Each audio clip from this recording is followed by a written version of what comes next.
encore merci. Merci Seigneur. Reçois l'honneur. Reçois Seigneur. Au nom de Jésus-Christ. Amen. Bonjour à tous, bonjour à tous. Est-ce que nous pouvons acclamer le Seigneur pour les chants, pour les musiciens?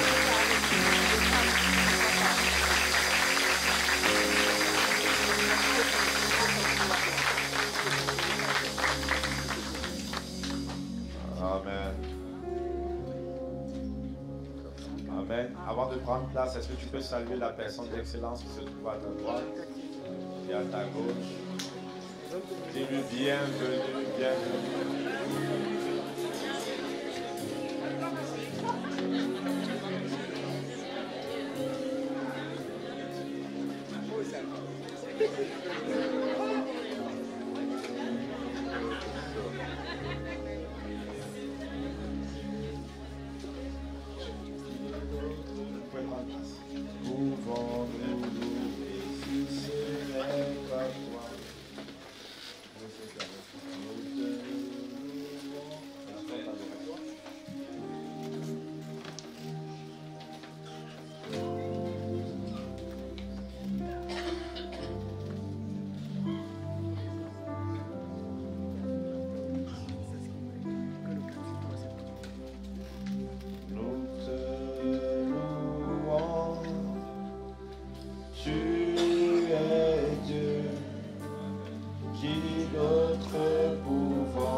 Bonjour à toutes. C'est une joie pour moi d'être là avec vous ce matin. Et je bénis le Seigneur pour les temps que nous avons passés depuis hier. Et je crois que le Seigneur nous fera encore beaucoup de bien aujourd'hui. Amen. Et je vois qu'il y a justement plusieurs nouvelles personnes. Du coup, c'est un exercice compliqué. Mais on va continuer. Amen. On va juste faire une introduction. Je vais malheureusement pas rappeler ce qu'on a vu ce matin. On va juste faire une introduction parce que c'est important, au moins pour le second secret que nous allons recevoir. Amen. C'est un second secret, c'est aussi une seconde décision que nous devons prendre. Ce n'est pas juste des choses que nous recevons de manière passive, mais ce sont des décisions en même temps que nous devons prendre pour nous lever afin de provoquer le changement. Amen. Donc, avant de commencer, je souhaite rendre grâce à Dieu pour la vie du pasteur Christian, qui est mon père spirituel. Est-ce que nous pouvons acclamer le pasteur Christian? Pour ceux qui ne le connaissent pas, c'est le directeur général de toutes les églises ICC. C'est également le pasteur responsable en charge des églises ICC dans tout le Benelux, en Allemagne et également à Abidjan, en Côte d'Ivoire. Amen. Et donc, j'aimerais que nous rendions grâce également à Dieu pour la vie de l'apôtre Yvan, l'apôtre de la maison, des maisons ICC. Est-ce que tu peux faire plus de bruit que ça? Si j'étais toi, je me tiendrais debout pour honorer le Seigneur pour la vie de son serviteur. Parce qu'il a obéi, il a obéi et c'est un manteau sur lequel nous opérons. Tout ce que nous faisons en étant conscients de la grâce du manteau qui nous recouvre. Amen. J'aimerais que tu rendes grâce également pour la vie de ton pasteur, le pasteur André. C'est un excellent leader que Dieu vous a donné. Et je vous assure que beaucoup d'églises auraient aimé l'avoir comme pasteur. Parce que c'est un leader et c'est un pasteur d'un autre rang au sein des églises ICC. Amen.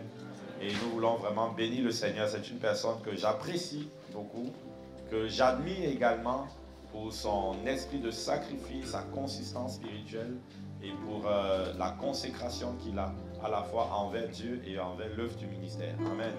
Et vraiment, est-ce que nous pouvons encore acclamer le Seigneur pour sa vie? Amen. Amen. Nous pouvons prendre place.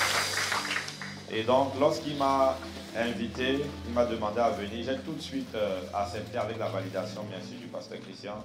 Mais ce que vous devez savoir, bon, on ne le dit pas, mais donc on me sollicite beaucoup. Bon, généralement, je dis souvent beaucoup non. Mais là, je n'ai même pas eu le temps de réfléchir qu'il fallait dire oui. Parce que Amen. Dieu avait quelque chose pour vous, en fait, dans ma vie. Amen. Et Dieu avait également prévu quelque chose d'excellent. Et c'est pourquoi, voilà. Et aussi, le canal par lequel il m'a invité, bon, quand quelqu'un t'invite de la statue du pasteur André, voilà, c'est une grâce. Et j'apprécie vraiment cette grâce-là. Amen. Donc avant de commencer, je vais prendre le temps de me présenter. C'est inhabituel, mais lorsque j'interviens autour des finances, je prends souvent le temps de présenter également ma casquette d'entrepreneur. Et je précise ça parce que c'est important. C'est important déjà de préciser pour que les gens ne se disent pas que je veux venir montrer ce que le Seigneur a fait à travers ma vie. Mon ami, moi je ne suis rien. Amen, c'est Dieu qui est tout et c'est Dieu qui fait toutes choses. Et c'est simplement pour te montrer que ce que Dieu a fait dans ma vie, déjà ce n'est que l'homme des choses à venir, parce que je sais que la vision de Dieu pour ma vie est très très très élevée au-delà de ce que je vis aujourd'hui. Et donc ce n'est que l'homme à venir, donc je ne peux pas présenter ça comme étant une couronne, mais je présente simplement ça comme étant le résultat de la grâce de Dieu et la preuve que Dieu peut faire la même chose dans ta vie. Amen. Il peut en faire autant dans ta vie. Et comme c'est un séminaire autour des finances, je mets un point d'honneur à le faire. Donc je suis le pasteur Alain Patrice de l'église Impact Centre Chrétien à Charleroi. Également, bon, je supervise quelques églises, notamment l'église de Namur, bientôt l'église de Nivelles, et je supervise également à Abidjan. Donc s'il y a des Ivoiriens, c'est pour ça que tout le temps je suis à Abidjan, parce que je suis le superviseur de l'église à Abidjan. Et donc voilà, et d'autres églises à venir. Et en parallèle, je suis également chef d'entreprise, cofondateur et dirigeant de plusieurs entreprises. Au total, j'ai une dizaine d'entreprises. Il y a une entreprise dans le domaine du conseil, dont on accompagne les institutions financières dans toute leur problématique de transformation, de gestion de projet. On accompagne les banques, les assurances et les asset managers. Et cette entreprise-là, on l'a créée en 2017, donc ça va bientôt faire 7 ans. Et à travers cette société, année après année, le Seigneur nous fait croire de manière extraordinaire. Donc même les autres cabinets dans notre secteur sont juste étonnés et ne comprennent pas toujours pourquoi. Je me rappelle, une fois, j'ai échangé avec le conseil d'administration d'un très gros cabinet, je ne vais pas donner le nom, parce qu'eux, ils étaient un peu curieux de savoir comment nous on fait. Et surtout parce que ce que nous on le fait sans avoir une grosse dépense en termes de commerciaux. En fait, pendant longtemps, on n'avait pas de commercial du tout. Voir un cabinet qui n'a pas de commercial et qui grandit, c'est étonnant. Nous, on n'avait pas de commercial parce que c'est le Saint-Esprit qui faisait notre publicité. Et on avait Anakazo. Et on a également Anakazo qui attire des clients. Ils ne comprennent pas comment ni pourquoi. Ce sont les managers qui font notre publicité. Les managers, nos clients font la publicité auprès de d'autres clients. Et eux, ils ne comprenaient pas notre modèle parce qu'en termes de coûts fixes, vraiment, chez nous, à part les salaires, c'est hyper faible. Parce qu'on n'avait pas de commerciaux, rien du tout. On a juste les locaux qui nous coûtent et c'est tout. Mais eux, ils ont des batteries de commerciaux et plusieurs personnes qui travaillent dans des équipes transverses et donc en back-office et qui coûtent. Et c'est une grosse entreprise. J'ai été reçu par les associés de la boîte. Et puis ils me demandent comment est-ce que vous avez fait pour grandir en si peu de temps. Et quand moi j'expliquais, bon après je ne peux pas leur dire Dieu, la grâce de Dieu. Donc j'essayais de mettre des stratégies. Mais ils disent que mais nous on fait la même chose. Mais au fond de moi j'ai dit que mon ami, ce que vous ne faites pas, c'est ce que j'ai. Et ce que j'ai c'est une personne. C'est la personne de l'Esprit. Amen. C'est la personne du Saint-Esprit.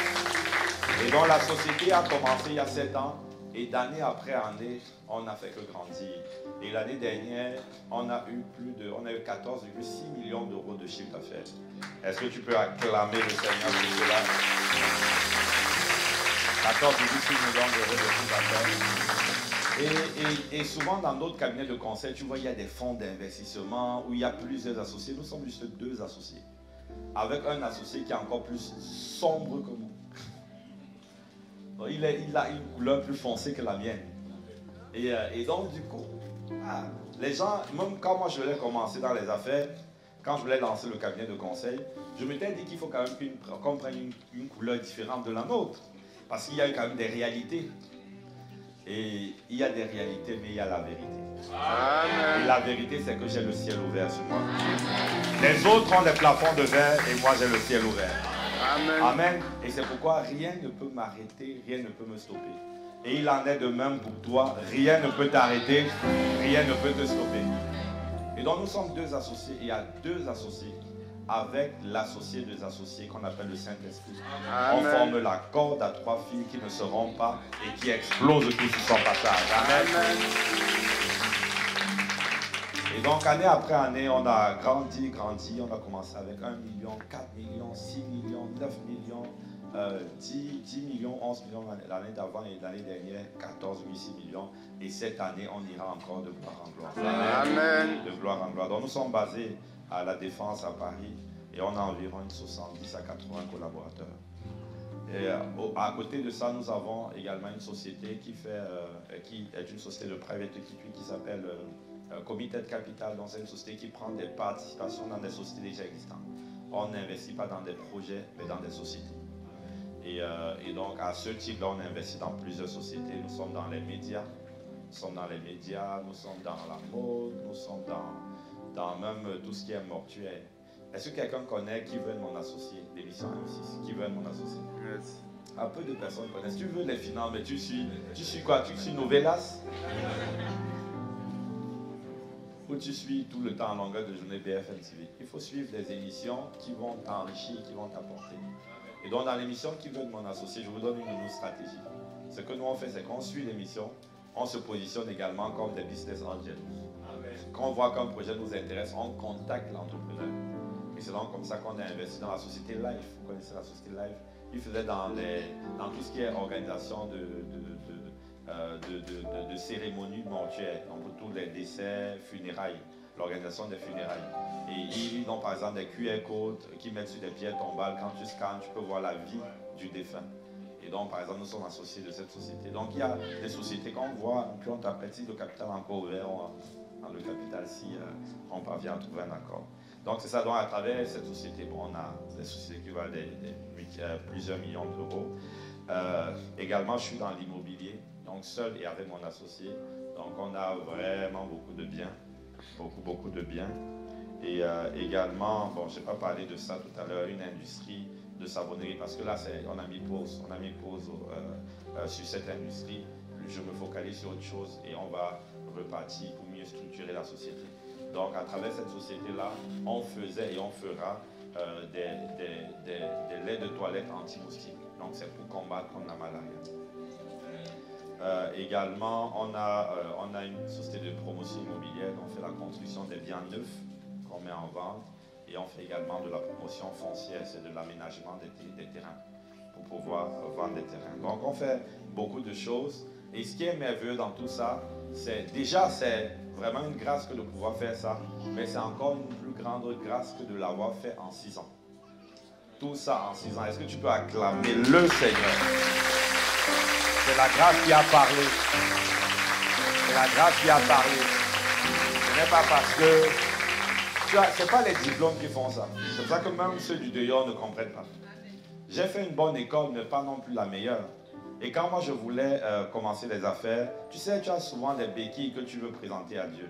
Non seulement la première béquille, c'était d'avoir un associé d'une autre couleur, parce qu'au lieu de répondre à une problématique par la foi, je voulais répondre avec mes aptitudes humaines. Et puis je voulais également faire une très grande école. Et j'ai même fait des démarches pour m'inscrire. Je ne vais pas citer le nom aussi de l'école, mais c'est la meilleure en tout cas, parmi les 2 meilleures en Europe même. Et j'ai même été accepté. Et Dieu m'a dit, si tu fais ça, je ne suis plus ton associé. Donc, tu fais ça, je ne suis plus ton... Parce que je n'allais pas là-bas pour investir dans la connaissance, j'allais là-bas pour obtenir un réseau. Et parce que finalement, je devais remplacer Dieu avec ce réseau-là. Et si j'avais fait ça, j'allais avoir peut-être ma société n'allait même pas exister aujourd'hui. Et donc je voulais avoir des béquilles. Et ce n'est pas parce que tu viens avec tes diplômes que tu vas réussir. Ce n'est pas tes compétences qui vont faire que tu baisses dans les affaires. Ce n'est pas ça. Ce n'est pas non plus les stratégies qu'on partage. Au-delà de tout, c'est la grâce de Dieu qui t'accompagne. C'est vraiment la faveur de Dieu. C'est le manteau sous lequel tu opères. Et que cette même grâce vienne sur toi au nom de Jésus-Christ. Que cette même grâce vienne sur toi au nom de Jésus. Est-ce que quelqu'un peut dire Amen comme le tonnerre? Je dis que cette grâce vienne sur toi au nom de Jésus. Reçois la grâce pour être imprégné. Reçois la grâce de l'accélération divine. Reçois la grâce pour accomplir des exploits au nom de Jésus. Reçois la grâce pour faire des choses qui vont susciter l'étonnement au nom de Jésus. Reçois la grâce pour prospérer. Reçois la grâce pour connaître des percées divines. Reçois cette grâce. Reçois cette grâce. Que la grâce te localise au nom de Jésus. Que la grâce vienne sur toi. Et que cette grâce fasse la différence dans ta vie à compter d'aujourd'hui. Au nom de Jésus-Christ, il y aura des propriétaires immobiliers puissants. Il y aura des chefs d'entreprise prospères. Il y aura des écrivains connus. Il y aura des investisseurs prolifiques. Il y aura des personnes qui vont faire des choses qui vont susciter l'étonnement dans le monde. Tu seras premier et tu ne seras plus dernier. Tu seras distingué. Tu seras en haut et tu ne seras plus en bas. Tu seras distingué par le ciel et reconnu aux yeux de tous. Tu seras distingué au nom de Jésus. Que la grâce parle en ta faveur. Que la grâce t'accompagne. Que la grâce t'accorde la faveur auprès des hommes. Que la grâce t'ouvre les portes qui étaient fermées. Que la grâce t'élève dans le milieu social. Que la grâce t'élève dans les finances. Que la grâce t'élève dans les affaires. Que la grâce fasse prospérer tes affaires.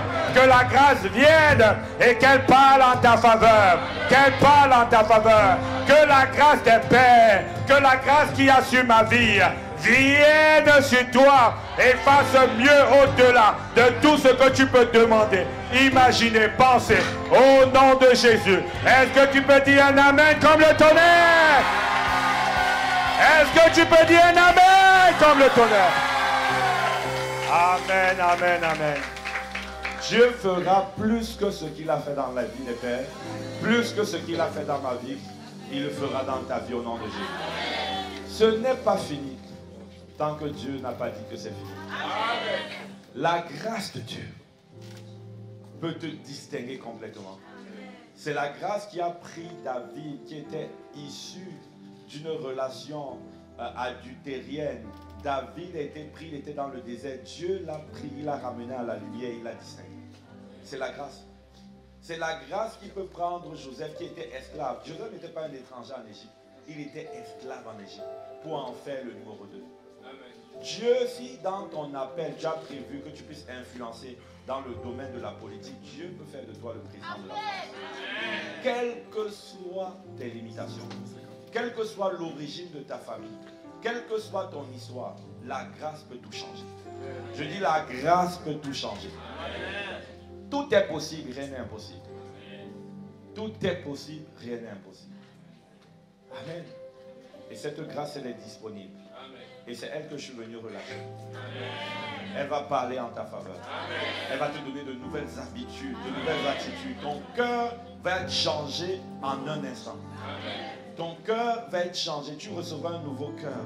Un cœur qui va aller non vers des choses futiles, mais des choses utiles.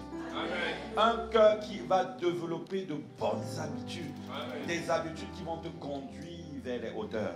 Il en sera ainsi pour toi au nom de Jésus-Christ. Amen. Et donc ça, ce n'est pas... Si tu m'avais connu il y a 8 ans, tu aurais vu quelqu'un de broc, financièrement, mais de spirituellement en feu pour Dieu. Spirituellement passionné de Dieu. Mais quand même financièrement endetté. Endetté. Vraiment endetté. Mais le Seigneur a fait grâce. Et les clés que je partage sont des clés que je mets en application, qui sont utiles, qui sont importantes. Parce que la grâce va toujours chercher un chemin. Et le chemin que la grâce utilise, c'est le chemin de la connaissance. Dieu va utiliser, c'est pour ça que la Bible, Dieu quand Dieu libère sa grâce, il libère sa parole. Parce que sa parole est toujours escorte. Il escorte sa parole, il s'assure que sa parole s'accomplit. Donc tu ne peux pas mettre en application la parole de Dieu et être déçu. Ce n'est pas possible. Ce n'est pas possible. Donc voilà une présentation de ce que Dieu a fait dans ma vie et de ce qu'il fera. Et il fera bien plus dans ta vie. J'en suis convaincu. Parce qu'on entre dans une ère, où Dieu veut susciter des champions. Il y a des personnes, il y aura des apôtres dans le domaine des finances. Il y aura des hommes au moins dans le domaine des finances qui vont venir avec un manteau redoutable pour libérer le peuple de Dieu et engendrer des personnes puissantes. Si Dieu t'appelle dans ce domaine, je prie que sa main se pose sur toi. Que sa main se pose sur toi. Je prie que sa main se pose sur toi au nom de Jésus. Que toute personne qui était appelée, non pas pour avoir de l'argent dans le domaine des finances, mais pour engendrer aussi des personnes qui ont l'argent dans le domaine des finances, qu'un manteau vienne sur toi. Que la capacité d'engendrer des personnes qui sont puissantes, des personnes puissantes financièrement, que ce manteau vienne sur toi au nom de Jésus. Que cette grâce vienne sur toi au nom de Jésus. Merci Seigneur parce que tu le fais. Tu suscites des champions qui vont parler de ta part, qui vont être écoutés et qui auront un impact profond dans les vies. Au nom de Jésus-Christ. Amen.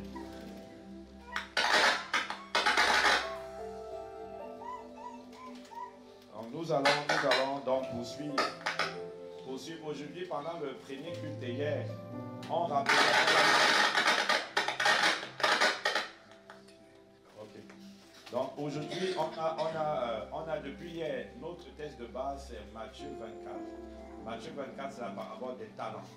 Dans la parabole des talents, il est dit qu'il y a un maître qui a remis de l'argent, qui a remis des pièces d'or.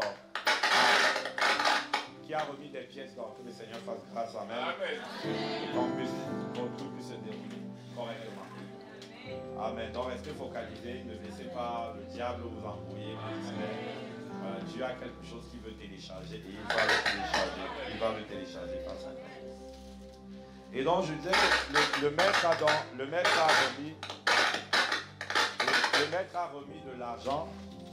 Il a remis de l'argent à ses serviteurs. Et il remet de l'argent à ses serviteurs et il revient demander des comptes à ses serviteurs. Et il y a un serviteur, le serviteur qui était bon, les deux serviteurs qui étaient bons et fidèles, viennent et disent au maître, l'argent que tu nous as donné, nous l'avons fructifié. Et le serviteur qui était méchant, quand il reçoit son argent, la Bible dit qu'il va enterrer cet argent. Et quand le maître vient, il est venu tout tranquille. En fait, il se disait au fond de lui qu'il allait probablement en tant que bon et fidèle serviteur. Et il va vers le maître, il présente le bien, il présente l'argent qu'il a enterré, les 100 pièces d'or qu'il avait enterrées. Il présente cela au maître, et le maître n'est pas d'accord avec lui. Et le maître lui dit, serviteur méchant et paresseux. Le mot méchant, quand j'ai lu ça pour la première, ça m'a troublé. J'ai dit, Seigneur, mais pourquoi est-ce que quelqu'un qui a reçu l'argent de toi et qui te ramène ce que tu lui as donné, tu appelles ce serviteur méchant? Et là, j'ai compris que être riche pour Dieu n'est pas une option, est une obligation. Amen. Être riche pour Dieu n'est pas une option, c'est une nécessité. Être riche pour Dieu, ce n'est pas quelque chose auquel on aspire juste parce qu'on veut avoir un bon confort de vie. C'est une instruction de Dieu. Dieu exige, Dieu demande, Dieu commande que tu sois riche pour lui. Et j'ai réalisé à force de discuter avec les gens que plusieurs n'étaient pas conscients que c'était une instruction parce qu'ils n'ont pas la bonne compréhension de ce que c'est que la richesse pour Dieu. Ils n'ont pas la bonne compréhension. Parce que lorsqu'on parle de riche pour Dieu, les personnes assimilent cela à leur confort personnel. Alors que lorsque Dieu parle de l'argent, il ne parle pas de toi, il parle des destinées. Lorsque Dieu parle de l'argent, il ne parle pas de toi, mais il parle des œuvres que tu es supposé manifester. Ces œuvres que tu es supposé manifester, tu as besoin de provision. Et la provision, c'est la richesse que Dieu te donne. C'est l'argent que Dieu te donne.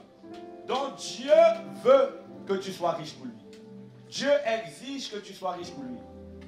Et c'est pourquoi, si tu n'es pas riche pour Dieu, il y a des projets que Dieu avait prévus pour toi que tu ne pourras pas manifester. J'entends souvent trop de personnes dire, ah vraiment, j'ai à cœur de prendre soin des orphelins. Mais je n'ai pas d'argent. J'ai à cœur de prendre soin des orphelins. J'ai à cœur de construire un autre. L'orphelinat ne se construit pas juste parce que tu es dans la chambre en train de prier, mon ami. Pour construire l'orphelinat, tu as besoin d'argent. Amen. Il y a trop de projets qui sont enterrés parce que les chrétiens sont pauvres. Il y a des dimensions de Dieu qui ne sont pas révélées parce que les chrétiens sont pauvres. Combien de fois aurons-nous pu aider des personnes, aller même sortir, créer même des centres pour sans-abri? Moi, c'est quelque chose qui me tient à cœur. Un centre où on prend des sans-abri, on investit pour les réhabiliter et les réinsérer dans la société. Amen. Mais il faut l'argent pour ça. Il faut l'argent. Ce que nous devons comprendre, c'est que quand on parle de Mammon, ce n'est pas simplement le Dieu qui donne l'amour de l'argent. Mammon, c'est l'entité démoniaque qui est supposée faire que le diable contrôle la sphère des finances. Ça veut dire que Mammon ne donne pas simplement l'amour de l'argent, Mammon donne également des fausses pensées au sujet de l'argent. Beaucoup trop de chrétiens ont de fausses pensées parce que Mammon est à l'œuvre. Et eux se disent non, je ne veux pas Mammon. Mon ami, c'est Mammon qui te conduit, qui te pilote. Mammon pilote trop de chrétiens. Trop de chrétiens sont pilotés par Mammon. Il y en a qui n'ont pas l'amour de l'argent mais qui sont pilotés par Mammon. Parce qu'ils ont assimilé. Mammon a réussi à faire croire à certaines personnes que l'argent, c'est l'amour de l'argent. Alors que Dieu dit à moi l'argent. Dieu ne peut pas dire à moi quelque chose de mauvais. Dieu dit que l'argent appartient à Dieu, premièrement. L'argent n'appartient pas au diable. Pourquoi dès qu'il s'agit d'argent, on voit tout de suite le diable? C'est l'action de Mammon. Pourtant, on doit être détaché avec ce qui concerne l'argent. Vous allez voir que dans l'Ancien Testament, l'une des caractéristiques de ceux qui servaient Dieu, c'est qu'ils étaient riches pour Dieu. Donc, quand tu n'étais pas riche pour Diie, ou quand tu étais riche pour Dieu, on savait automatiquement que tu servais Dieu. On savait, c'est pour ça que l'homme riche, on savait que c'est quelqu'un qui craignait Dieu. L'homme riche à qui Jésus dit, mais personne ne peut entrer dans le trou, ne peut entrer dans le... il est difficile pour un riche d'entrer dans le royaume des cieux. Et puis les apôtres disent, mais comment est-ce que quelqu'un va donc être sauvé? Comment c'est possible? Parce que quand tu étais riche, ça veut dire que tu servais Dieu. Tu ne peux pas, cite-moi un patriarche de la Bible qui n'était pas riche. Cite-moi un seul. Donc Dieu n'a pas de problème avec l'argent parce que l'argent est un instrument pour faire avancer le règne de Dieu. Amen. L'argent est un instrument et donc Dieu a prévu, quand tu es venu sur cette terre, tu n'es pas venu sur cette terre parce que tu dois te marier, tu dois avoir des enfants. Tu es venu sur cette terre parce que Dieu t'a rendu enceinte des œuvres que tu dois manifester. Amen. Il y a des vies qui dépendent de toi.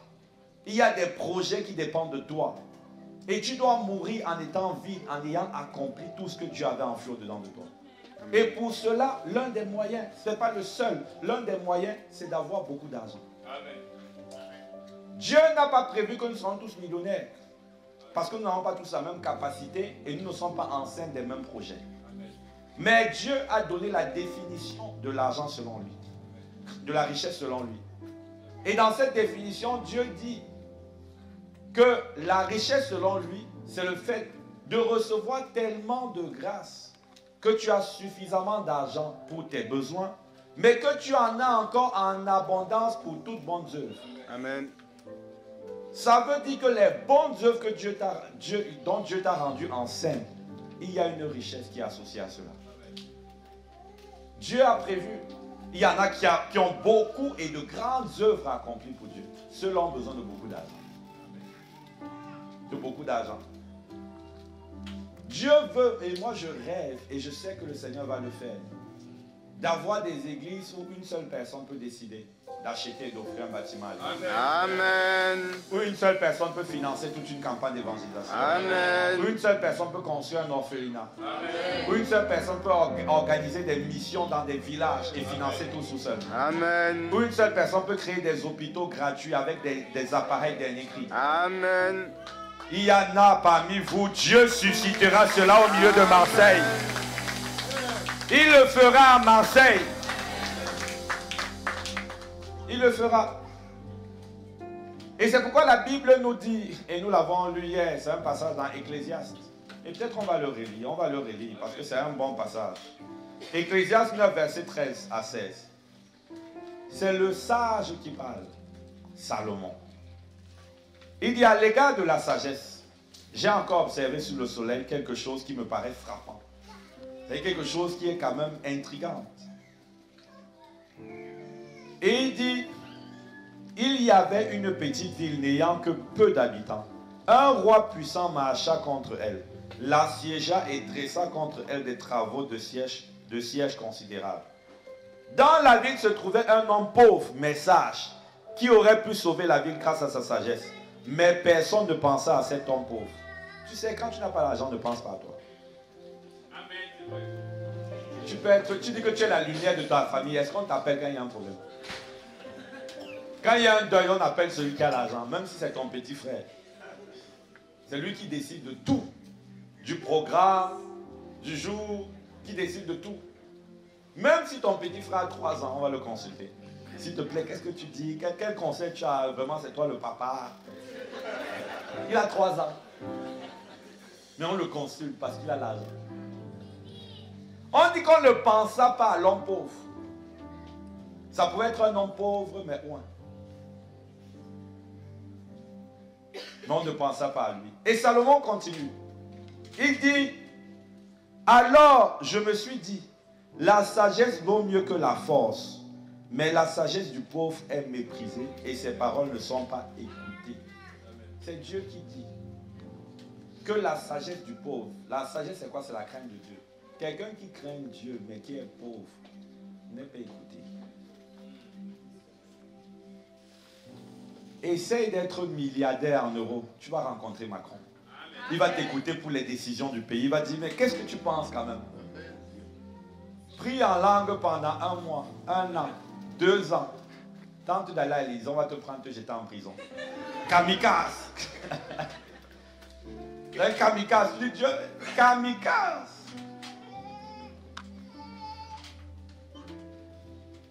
Tu ne peux pas, c'est pourquoi c'est un enjeu majeur entre 2 royaumes, le royaume des ténèbres et le royaume des lumières. Et le diable, à travers Mammon, a infiltré l'église. Soit pour ventiler l'amour de l'argent, soit pour ventiler un désintérêt total de l'argent.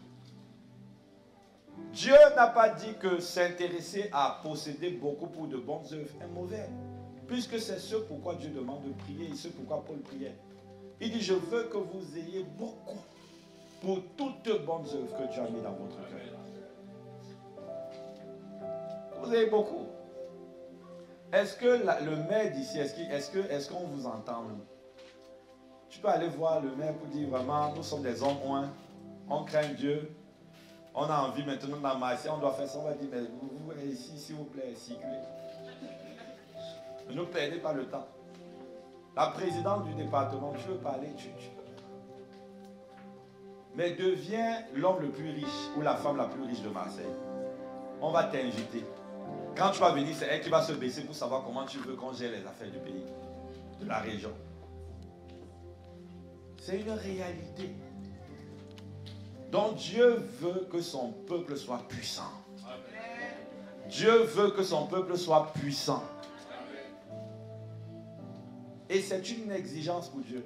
On n'aura pas, tous ne seront pas milliardaires, millionnaires, c'est pas ce que Dieu dit.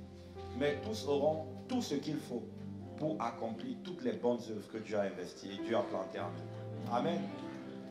Parce que tu auras rendu compte.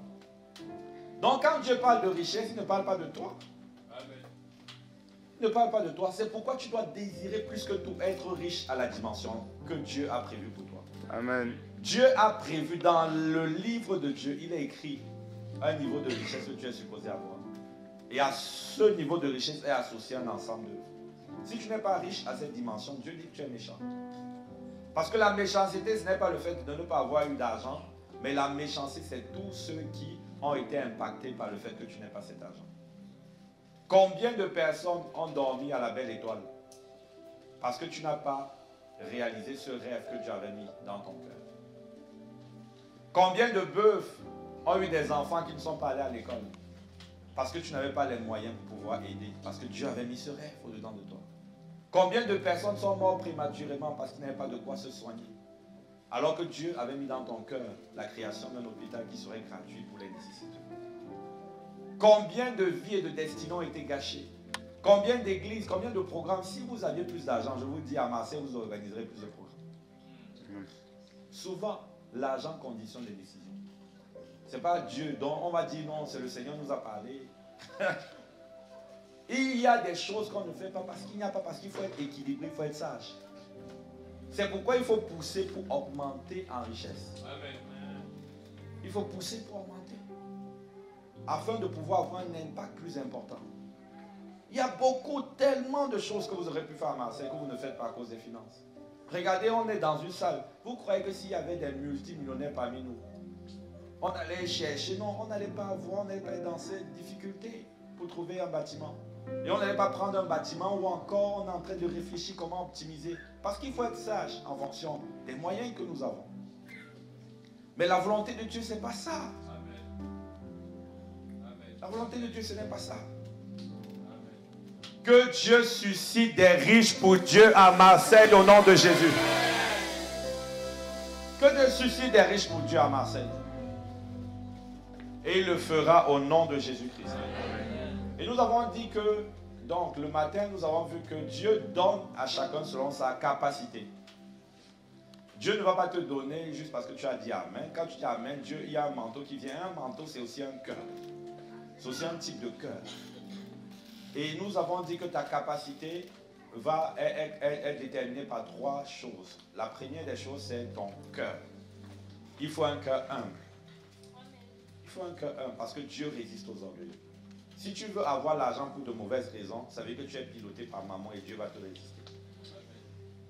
Lorsqu'il s'agit de la richesse, selon Dieu, ta motivation doit toujours être les autres et non jamais toi. C'est clair que tu auras un minimum de confort, ce qui n'est pas mal parce que toi aussi c'est les autres. Mais ta priorité et ton focus ne sera pas toi. Ton focus sera les autres. Ton focus sera les projets de Dieu, les plans de Dieu. Donc la première composante de la capacité du chrétien, c'est le cœur. Un cœur qui est humble et un cœur qui est libéral, un cœur qui donne, un cœur qui est généreux. Donc sois généreux, ne sois pas avare, ne pense pas qu'à toi et à tes enfants.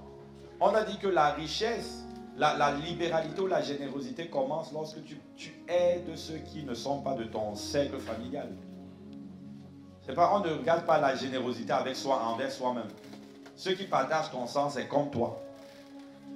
La générosité, c'est quand tu commences à aider ceux qui ne sont pas toi. Et la Bible dit que tu commences à les aider comme si c'était toi. C'est ça, aimer son prochain. Aimer son prochain, c'est pas s'aimer soi et dans 10 ans, aimer son prochain. Tu dois aimer son prochain comme soi-même. C'est ce que les gens disent souvent. Je m'aime d'abord moi, après j'aime mon prochain. Ça, c'est, je ne sais pas d'où ça sort. Ça ne veut pas dire que tu dois d'abord prendre le temps. Tant que je ne m'aime pas encore, je ne dois pas aimer mon prochain. Non, aimer son prochain comme soi-même, c'est aimer ton prochain comme si c'était toi-même. Aimer ton prochain sachant que c'est toi-même. Aimer ton prochain sachant que vous faites partie du même corps. Amen. Tu dois être généreux. Quand Dieu te voit, il doit voir des décisions, il doit voir des générations, il ne doit pas juste te voir. Quand Dieu voyait Abraham, il ne voyait pas que Abraham, il voyait les étoiles. Amen. C'est pour ça qu'il dit, je te bénirai afin que tu sois une source de bénédiction. Que Dieu te bénisse afin que tu sois une source de bénédiction. Amen. Nous avons dit que le deuxième domaine qui permet d'augmenter ta capacité, nous avons dit que c'est le domaine de la connaissance. Mon peuple périt faute de connaissance.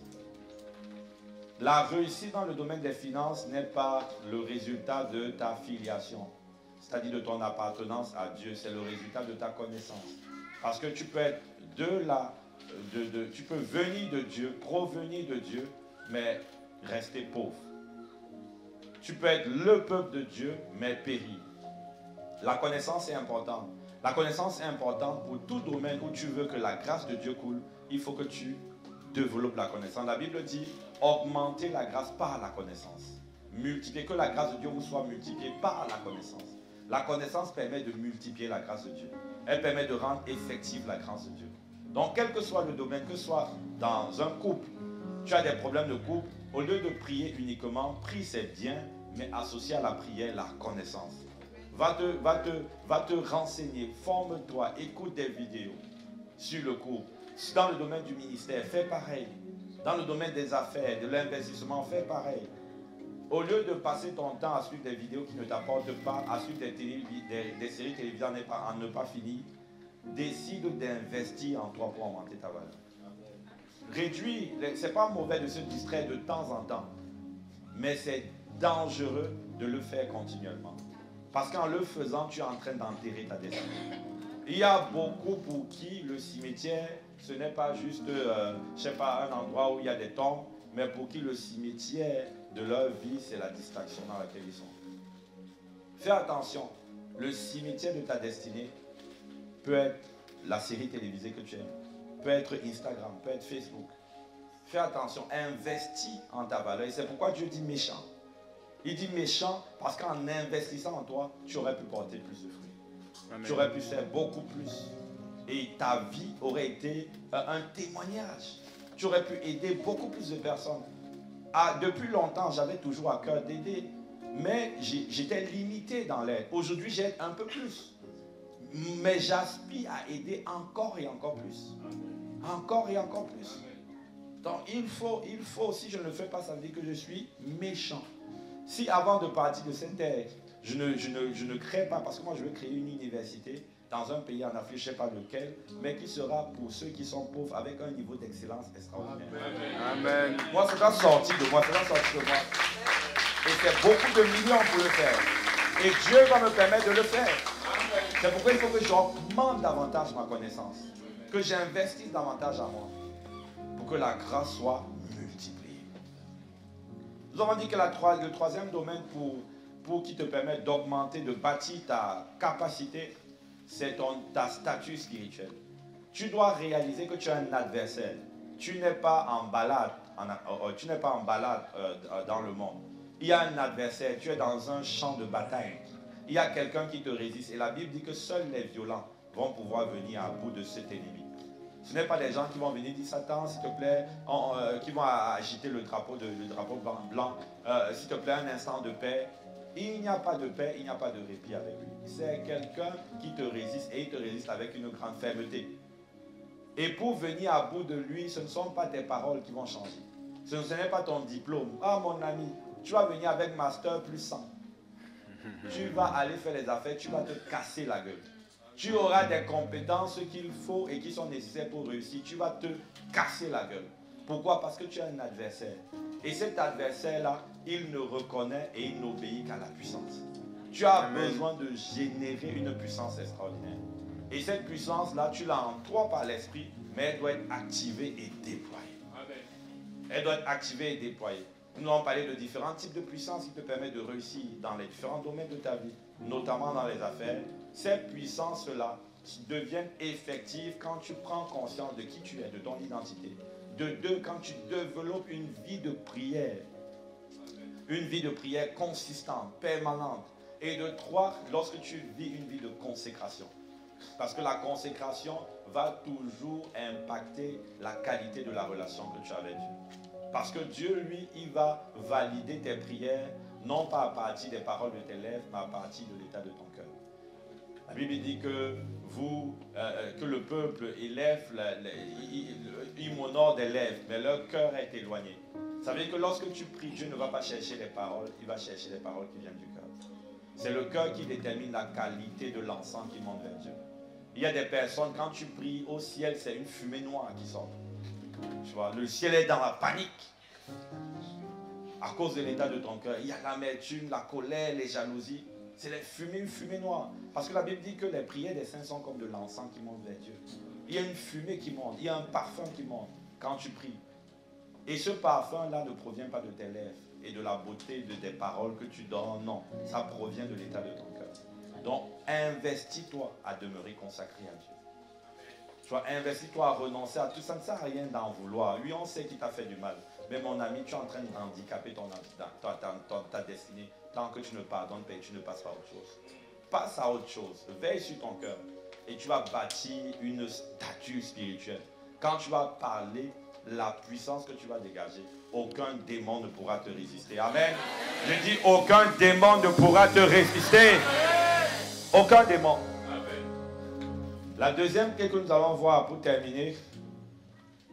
La deuxième clé que nous allons voir. On a dit, la première clé c'était faire croître continuellement ta capacité. Tu dois faire croître parce que quand Dieu te fait confiance avec des biens, il le fait toujours en fonction de ta capacité. Il ne va jamais te donner un montant d'argent que tu ne peux pas supporter. Jamais. Si ça vient de Dieu, jamais. Si ça vient du diable, ok. Mais de Dieu, jamais. Et donc la deuxième clé que tu dois développer c'est de veiller sur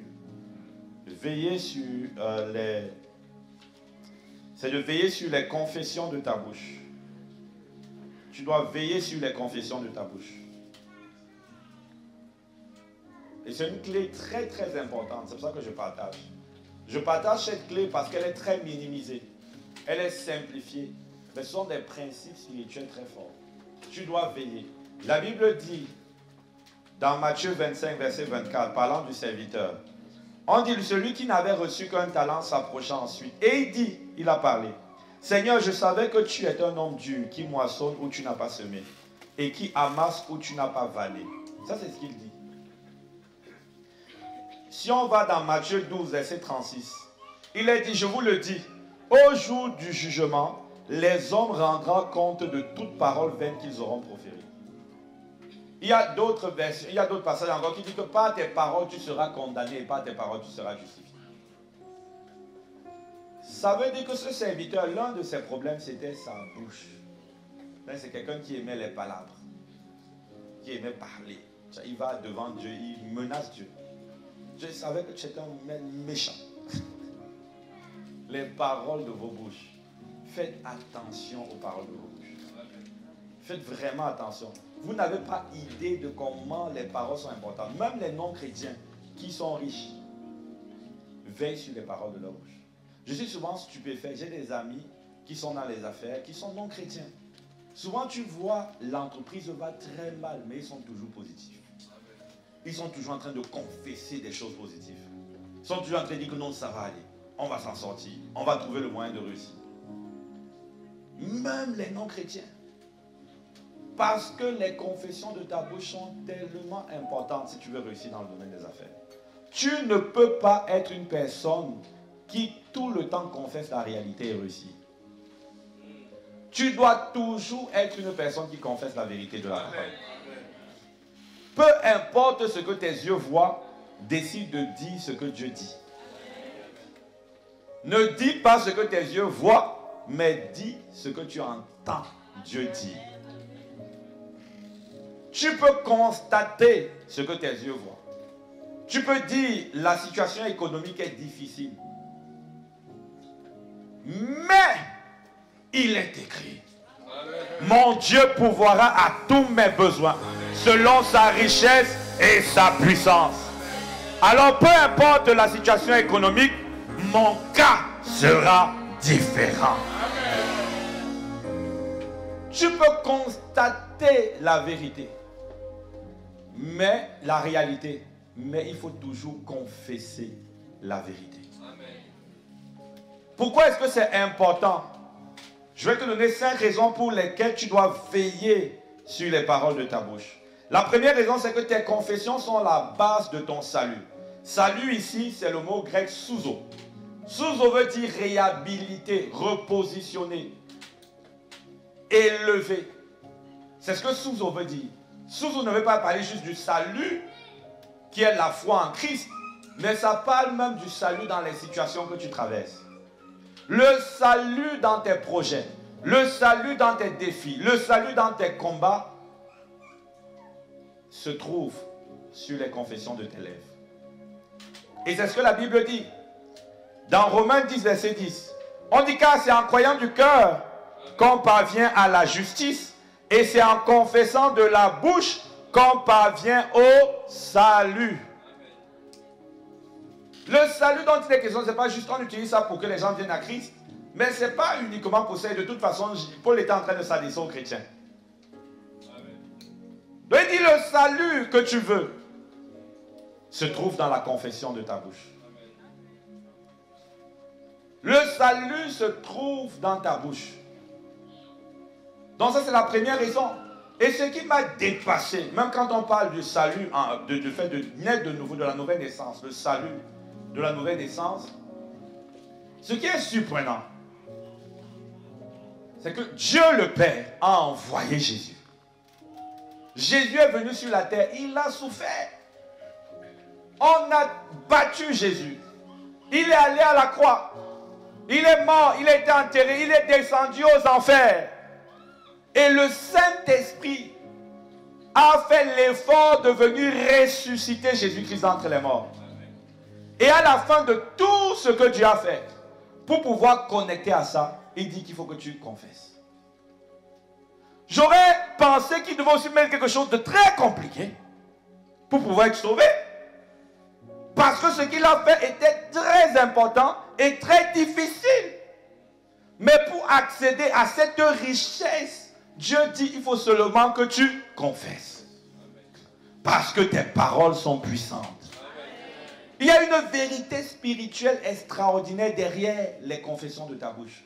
C'est toi qui négliges, Dieu ne néglige pas. C'est pourquoi il a résumé l'œuvre de la croix aux confessions de ta bouche. Tu aurais, mais quand même pour être sauvé, tu sais, souvent c'était un village, là, dans certains sorciers du village, là, dans nos pays en Afrique. Quand tu vas les voir pour obtenir quelque chose, ils vont te dire, tu vas te laver avec temps, tu vas aller faire combien de tours en forêt, tu vas porter, je ne sais pas quel avion, on va mettre la poule sur ta tête, on va casser l'œuf sur ta tête, on va prendre le... il y a tellement de pratiques pour que tu sentes quand même que c'est quelque chose que tu vas obtenir. Mais Dieu, il a fait ce que personne ne peut faire. Il a terrorisé et tabassé et terrorisé le diable comme jamais. À la fin, il dit, pour avoir accès à ça, il faut que tu confesses. Tes confessions sont puissantes. Ne blague pas avec ta bouche. La seconde raison pour laquelle tes confessions sont importantes, c'est que tu seras jugé pour tes confessions. Donc soit tu seras justifié ou soit tu seras condamné. Matthieu 12, verset 36 dit, je vous le dis, au jour du jugement, les hommes rendront compte de toute parole vaine qu'ils auront proférée. Car par tes paroles tu seras jugé et par tes paroles tu seras condamné. Quand on parle du jour du jugement, c'est encore le jour de la moisson. Il y a le jour du jugement dernier, mais le jour du jugement dernier n'est pas le seul jour du jugement. Sur la terre, il y a différentes saisons où Dieu nous permet de moissonner. C'est pourquoi Dieu dit souvent, fais ce qui est bien, car au temps convenable, il y a un temps qu'on appelle le temps de la moisson. Et dans ce temps de la moisson, ce que tu récoltes, ce n'est pas le résultat des prières et des impositions de main de ton pasteur. C'est le résultat des confessions de ta bouche. Fais attention parce que pendant ce temps, cette saison de la moisson que tu connais sur la terre et que tu connaîtrais, il y a plusieurs saisons de la moisson. Tu vas ressortir avec le produit des confessions de ta bouche. Fais attention. Il y a beaucoup trop de personnes qui sont condamnées à cause de cela. Vie de prière active. Dès que tu finis de prier, tu sors, tu dis, car je savais que je ne pouvais pas réussir. Pourquoi tu penses que tu vas réussir? Mais puisque tu as dit, et que tu es une royauté, Amen. Et que tu as le même pouvoir que Dieu de créer. Amen. Pourquoi tu penses que ton cas sera différent? Puisque tu l'as dit, tu vas récolter ce que tu as dit. Mais non, pasteur, ce que je dis est la réalité. Mon ami, confesse la réalité, tu vas la faire perdurer. et confesse la vérité, tu finiras par la vivre. Elle finira par devenir ta réalité. Elle finira. Fais attention aux confessions de ta bouche. La troisième raison, c'est que les confessions de ta bouche mettent en mouvement les esprits. Le transport que les esprits utilisent, ce sont les confessions de ta bouche. C'est puissant, les confessions de ta bouche. Fais attention à ce que tu dis. Au commencement, la Bible dit que la terre était informe et vide. Il y avait un tohu-bohu. C'était ténébreux. Mais le Saint-Esprit était là, il se mouvait au-dessus de la terre. Mais il ne pouvait pas intervenir jusqu'à ce que la parole soit libérée. Quand la parole est venue, c'était comme le véhicule qui a permis à l'Esprit de rentrer en action. Par les confessions de ta bouche, tu donnes comme un carton d'invitation aux esprits à venir dans ta vie. Soit l'Esprit de Dieu et les anges, ou soit l'esprit du diable et les démons. Fais attention. Je me rappelle un jour, il y a plusieurs années, je traversais des moments difficiles. Et donc il y avait comme la tristesse qui envahissait mon cœur. Et puis après, j'ai commencé à dire vraiment, ça ne va pas aller, ma vie n'a pas trop, je suis vraiment déçu, je me demande même pourquoi je vis. J'ai commencé à parler tout de suite. J'ai senti comme la pièce était envahie des ondes négatives. C'est comme s'il y avait des démons qui étaient venus en renfort. À qui c'est déjà arrivé? Amen. Et c'est une réalité. Quand tu parles, c'est comme si la pièce tout de suite se remplit. Tu sens que tu n'es plus seul. Et tu passes de la tristesse à la dépression. Tu ne sais pas comment. Mais c'est que toi-même, tu as invité les démons à venir te dominer. Tu as dit, venez, venez, venez les amis. Parce que le transport qu'ils vont utiliser pour se déplacer sont tes paroles. Tes paroles sont puissantes. Fais attention à ce que tu dis. Fais attention. Arrête de confesser la réalité. Amen. Et commence à confesser la vérité. Amen. Tu peux dire, mon âme est dans la tristesse, mais mon Rédempteur est vivant. Amen. Je sais qu'il se lèvera pour moi. Amen. Je sais qu'il triomphera. Amen. Ma vie est assurée. Il n'a pas dit que c'est terminé. Et tant qu'il n'a pas dit que c'est terminé, je me lève et j'avance. Et j'accomplirai ses desseins. Je ne suis pas venu sur terre pour accompagner les autres. Il a des projets de paix et non de malheur pour moi. Alors il se lèvera le dernier. Il se lèvera par ma faveur. Il accomplira les projets. Et quand tu confesses comme ça, même si ton âme était dans la tristesse, tu sens comment la pièce se remplit. Tu sens qu'il y a des anges qui viennent en renfort. Le véhicule qu'ils vont utiliser, ce sont les confessions de ta bouche. Fais attention. Fais attention. David a traversé des moments difficiles. Tu n'es pas le seul à ce que les projets sont compliqués. David a fait des années dans le désert et il ne l'a pas mérité. Mais dans le désert, il dit, mon âme, pourquoi t'as battu au-dedans de toi? Mon âme, pourquoi t'as battu au-dedans de toi? Espère en l'Éternel. Espère. Il n'est pas mort dans le désert parce qu'il avait choisi d'aligner ses confessions à la vérité. Sinon, il aurait fait perdurer le désert jusqu'à mourir. C'est pourquoi le peuple d'Israël qui était dans le désert, qui était supposé faire juste 40 jours, 14 jours, dans le 40 jours dans le désert, a fini par faire 40 ans et de mourir. Tous sont morts. Tous ceux qui sont venus d'Égypte sont morts dans le désert. Pourquoi? À cause des confessions de leur bouche. Dès que c'était un peu dur, oh, il faut qu'on retourne en Égypte. Oh, on nous a amenés ici pour nous tuer. Mon ami, comme vous avez dit, mourir en même temps. Fais attention. Que Seigneur, pourquoi? Mon ami, recherche la vérité de la parole. Recherche la vérité et aligne tes confessions sur la vérité de la parole. Tu as lancé le projet. Les projets, ça peut être dur. Il y a des choses, ça ne marche pas souvent, toujours comme on veut. Mais quand tu as capté la pensée de Dieu pour ce projet, aligne tes confessions sur la pensée de Dieu. Et déclare. Fais attention à ce que tu confesses. Amen. Amen.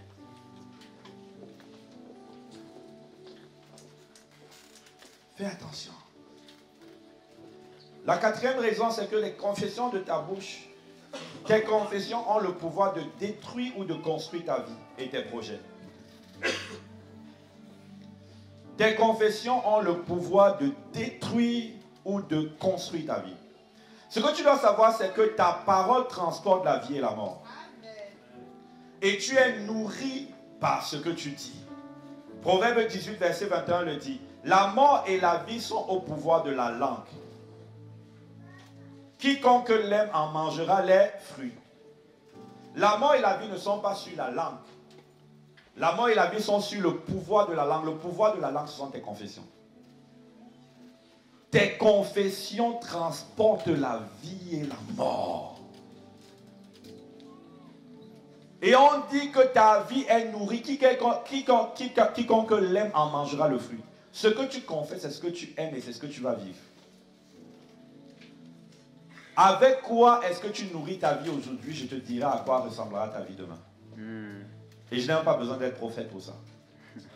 Avec quoi est-ce que tu nourris ta vie aujourd'hui? Et je te dirai ce à quoi ressemblera ta vie demain. Avec quoi est-ce que tu nourris tes entreprises aujourd'hui, tes investissements aujourd'hui, ton futur aujourd'hui? Je te dirai ce à quoi tu ressembleras demain. Change les confessions de ta bouche. Amen. Change les confessions de ta bouche. Que l'Europe est trop dure. On ne s'en sort pas en Europe. Il y a les plafonds de verre. Il y a la discrimination. Tu vas vivre la discrimination. Tu vas vivre. Pendant que les gens nous disaient qu'il y a les plafonds de verre, moi je confessais, je répétais à mon âme, moi j'ai le ciel ouvert. Moi j'ai le ciel ouvert. Et les anges montent et descendent sur ma vie. Les anges montent et descendent sur ma vie parce que j'ai le ciel ouvert. Amen. Eux, ils ont le plafond de verre. Mais moi, j'ai le ciel ouvert. Moi, j'ai le ciel ouvert. Et aujourd'hui, je continue de confesser. C'est pourquoi si Dieu t'appelle et si dans les plans, les projets de Dieu, il est prévu que tu sois Premier ministre ou président, mon ami, tu le seras si tu alignes tes confessions à la vérité. À la vérité, tu le seras.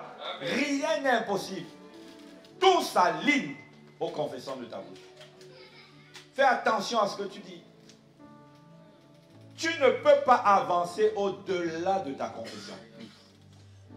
Si tu confesses le doute, la peur, l'échec, tu lis ta vie à tes propres paroles. Ta vie, c'est tes paroles et toi, c'est comme si vous êtes liés, vous êtes attachés. Et malheureusement, la Bible dit que le gouvernail et la direction, c'est-à-dire celui qui a le lead des deux, ce n'est pas toi, c'est la parole. La Bible dit que la vie, c'est comme un navire.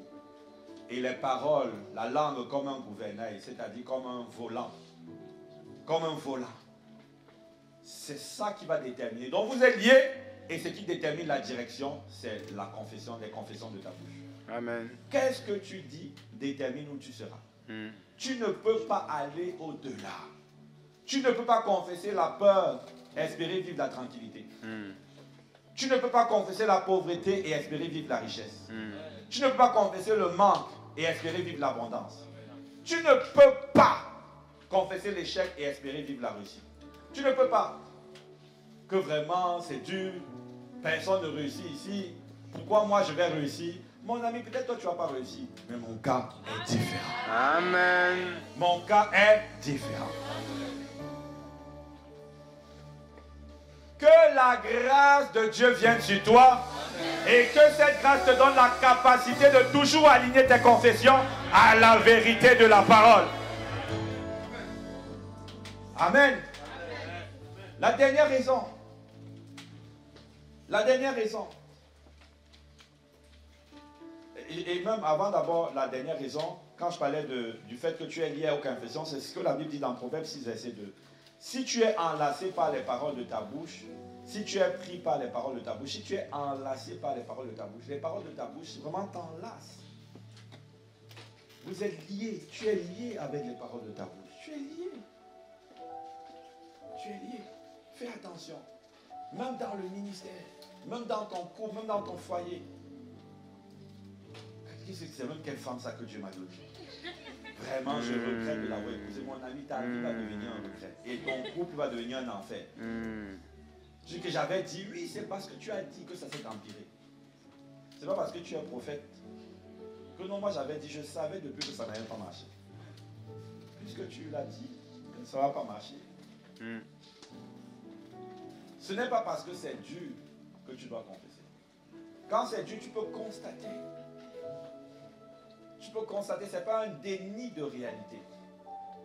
Ce n'est pas de dire que le projet va mal, non, le projet va bien. Le projet va mal, mais je crois que Dieu...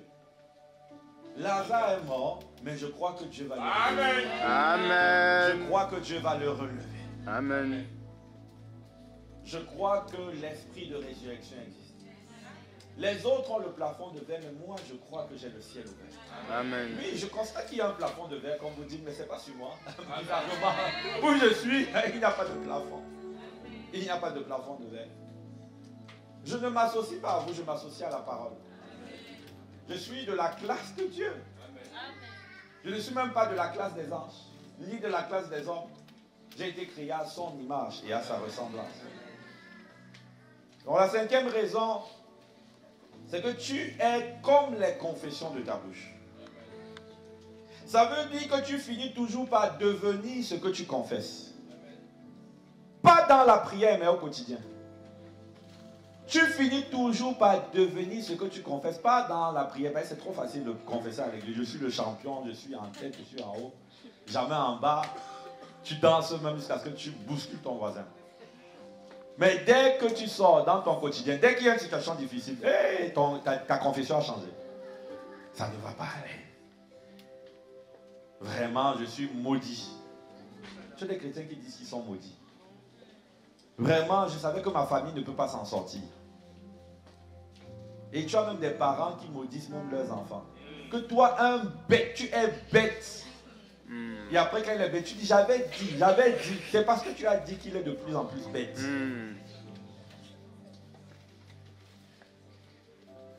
Fais attention aux confessions de ta bouche.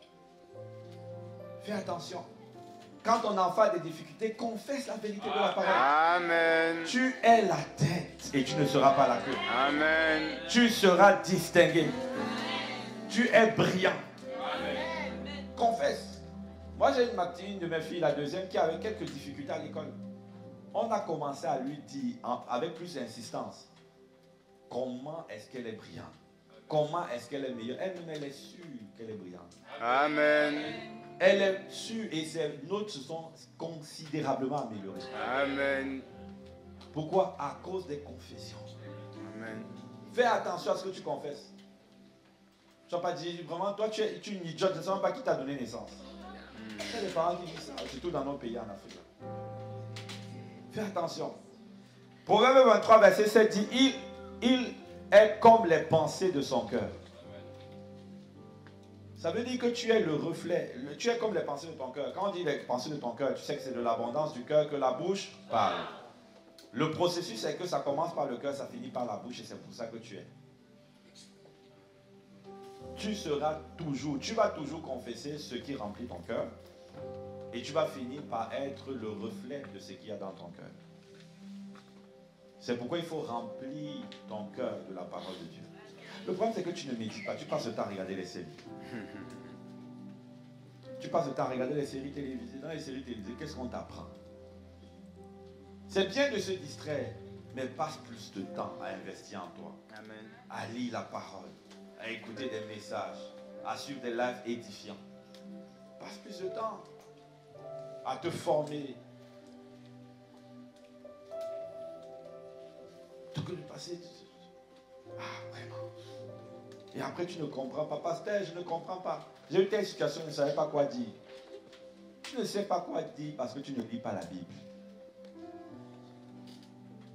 Donc, lis ta Bible jusqu'à ce que ta Bible, ton réflexe va devenir la confession de la parole. Amen. Je me rappelle à un moment, quand on venait de se marier, au tout début, mon épouse aujourd'hui maintenant elle confesse la parole. Mais au début, ce n'était pas trop ça. Et quand elle confessait, je lui disais non, ne parle pas comme ça. Allez, on parle autre chose, au fur et à mesure. Non, ne parle pas comme ça. Non, ne parle pas comme ça. Même quand on traversait des temps difficiles, dis non, ne parle pas comme ça. Dieu dit ceci dans sa parole. Oui, ce que tu dis, c'est la réalité, mais nous, on aligne nos confessions sur la vérité. Amen. Tu peux constater, mais dès que tu constates pas la vérité de la parole, il faut toujours confesser. Toujours. C'est pour ça que même quand il y a des situations ou des projets qui étaient compliqués, quand il me disait, ah non, je pense que ça va marcher, il dit non, ça va marcher. Amen. Ça va marcher. Dieu ne m'a pas dit que ça ne marcherait pas, donc moi je dis que ça va marcher. Si Dieu me dit que c'est lui qui est en face et qui ne veut pas que ça marche, que j'ai commencé sans lui et qui n'est pas avec moi, ok. Mais s'il ne m'a pas dit ça, pourquoi moi je vais dire? Je dis, ça va marcher. Je confesse. Ta vie a une parole d'être transformée. Parce que les paroles transforment la vie et la puissance. Amen. Confesse les paroles de Dieu. Confesse la vérité. Et fais-le dans tes projets pour ta vie financière. Commence à parler sur ta vie financière. Tu vois, tu dois demeurer ferme dans ta confession.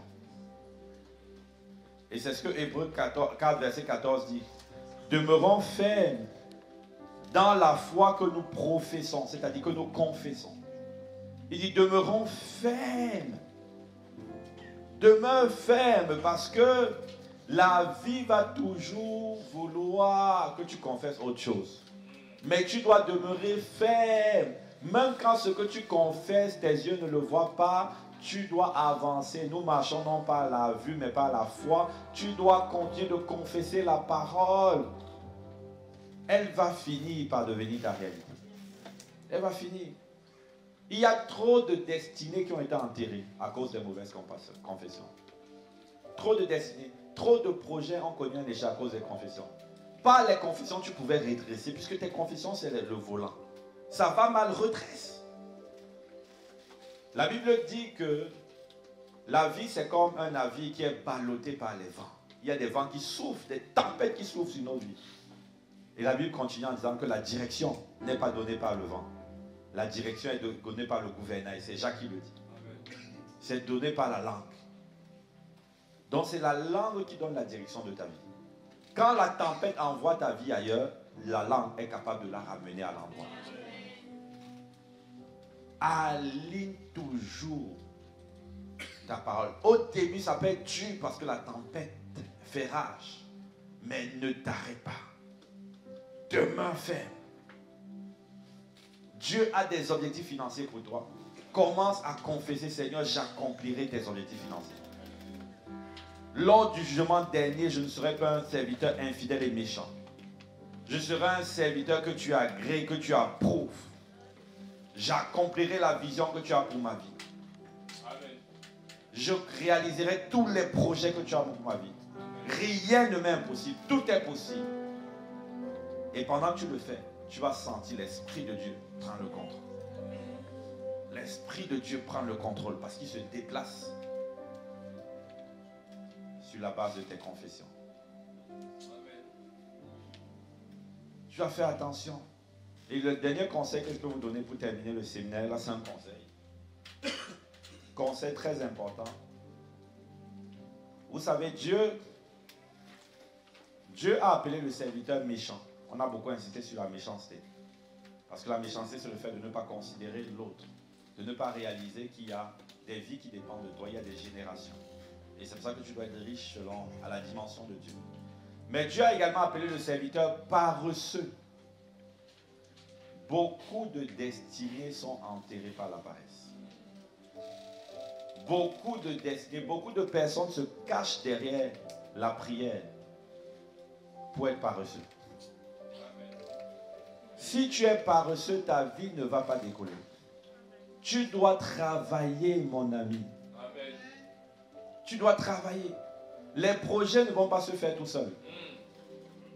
Les projets ne vont pas se faire parce que tu as des nuits de prière. Les projets vont se faire parce que tu t'engages et que tu consacres le temps à faire avancer le projet. Et beaucoup de chrétiens aiment le passage qui dit que pendant que les gens travaillent jour et nuit, Dieu en donne autant à ses serviteurs pendant qu'ils dorment. Ils ne comprennent pas que Dieu ne parle pas de paresse, mais Dieu parle du repos. Amen. Tu peux travailler en étant dans le repos et la confiance en Dieu. Amen. Mais tu dois beaucoup travailler. Il faut être un travailleur infatigable. Amen. Il faut être quelqu'un qui travaille dur. Amen. Dieu ne va jamais bénir la paresse. Et Dieu ne va jamais promouvoir la paresse. Si tu ne travailles pas, tu vas aller à ta peine. Parce que la Bible dit que Dieu est supposé bénir le travail de tes mains. Amen. La véritable richesse ne vient pas par le miraculeux comme ça.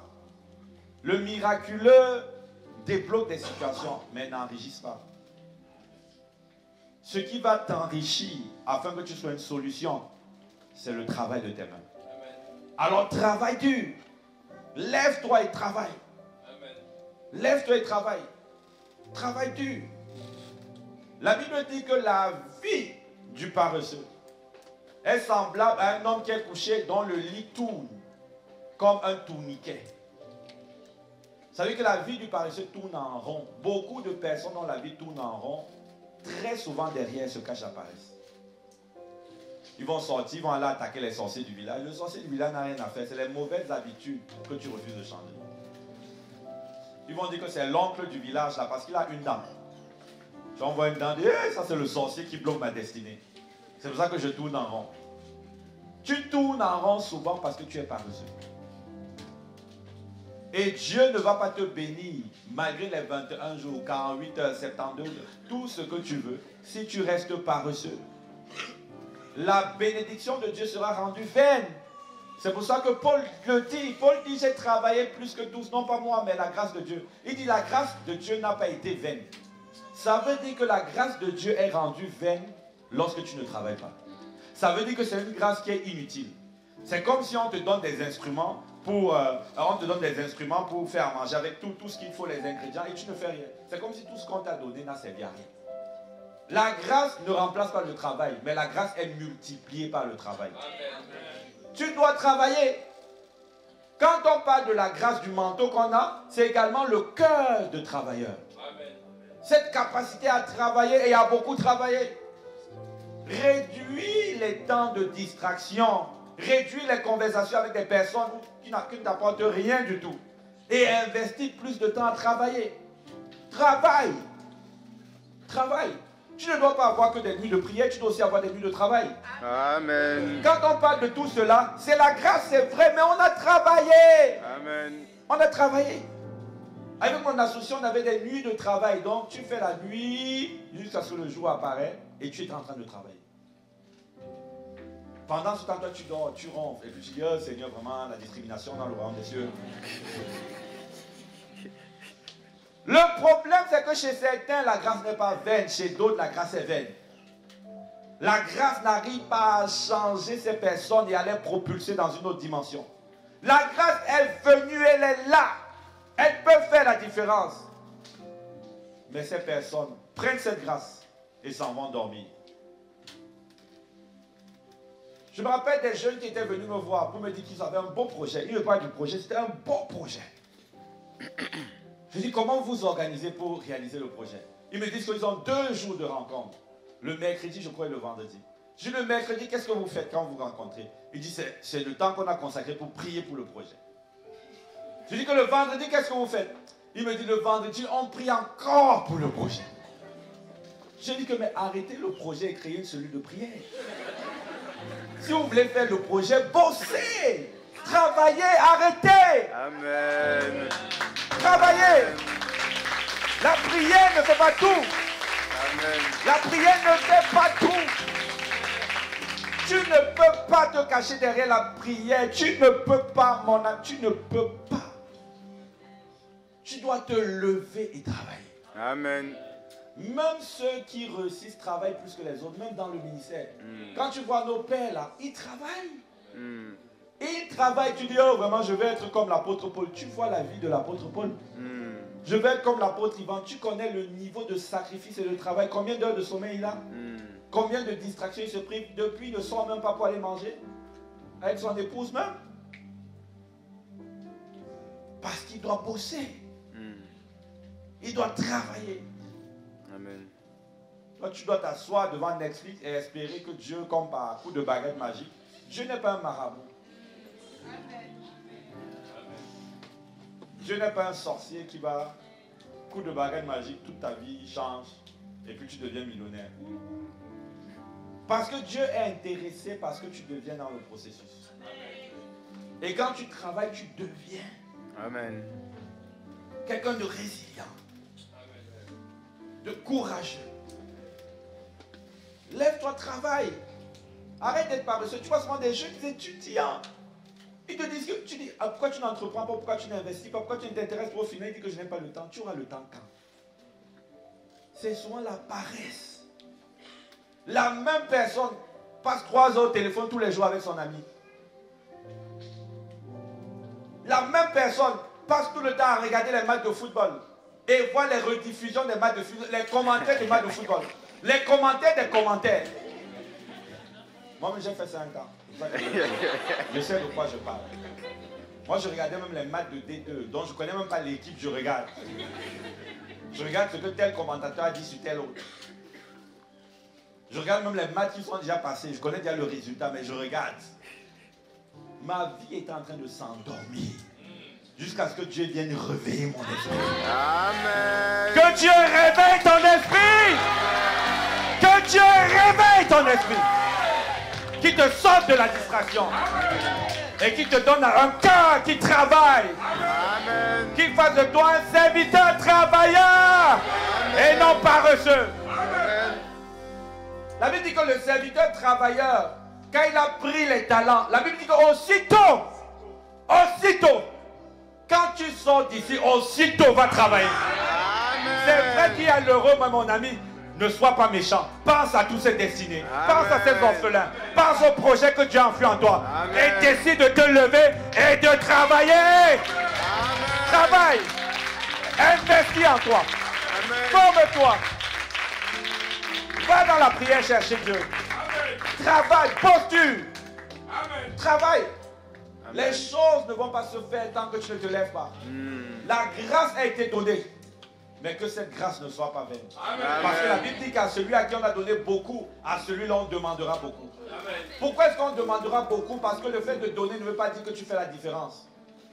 On peut te donner beaucoup, tu ne produis pas du tout de différence. Et c'est la grâce qui est rendue vaine. Mais à celui à qui on a donné beaucoup, qui travaille beaucoup, il accomplit beaucoup. Amen. Et que la grâce de travailler vienne sur toi. Amen. Que la grâce de travailler beaucoup te soit accordée au nom de Jésus. Amen. Que la grâce de te lever, Dieu t'a mis un projet à cœur, de te lever pour commencer à te renseigner sur ce projet, à faire des recherches sur ce projet. Amen. Que cette grâce vienne sur toi au nom de Jésus. Amen. Que la grâce d'aller demander conseil aux gens, connecter aux gens qui peuvent t'apporter. Que cette grâce vienne sur toi. Amen. Que la grâce de prendre plus de temps à augmenter ta connaissance vienne sur toi au nom de Jésus-Christ. Amen. Que Dieu t'accorde cette grâce et que tu deviennes un travailleur infatigable. Un travailleur infatigable pour la gloire de Dieu. Que Dieu vous bénisse au nom de Jésus-Christ. Amen, amen, amen. Et je vais juste nous encourager à faire une offrande d'action de grâce. Les amis, on a parlé de générosité. Là, je pense que c'est le moment des offrandes. Que ce ne soit pas une offrande habituelle que tu donnes. Vraiment, décide d'offrir une offrande qui te coûte et une offrande de reconnaissance à Dieu. Une offrande de reconnaissance aussi un moyen de connecter à la grâce. Et on ne le dit pas assez. L'offrande ne vient pas chez moi, hein, ne t'inquiète pas, je suis en train de faire. C'est pasteur, maintenant il veut l'argent. Mon ami, dis-moi ton argent. Amen. Et donc je dis ça pour toi. Nous tous, il y a plusieurs secrets dont on aurait pu parler. Il y a tellement de choses qu'on ne peut pas dire. Mais avec ce que le Seigneur voulait que tu vois ça. Mais je t'encourage, même si tu ne comprends pas tout, à commencer à être généreux. Généreux dans l'œuvre de Dieu, mais généreux également avec ceux qui sont dans le besoin. Ce n'est pas que l'œuvre de Dieu. Hein. Si on te dit que ce n'est qu'à l'église qu'il faut donner, c'est le lavage de cerveau. Je demande de prendre soin des nécessiteux, des gens qui sont dans le besoin. Mais il faut aussi prendre soin d'eux, sans eux, à l'église. Amen. Amen. Donc donne beaucoup, commence à être un donateur reconnu, apprécié, et par le ciel, donc commence à donner. Amen. Que Dieu nous bénisse.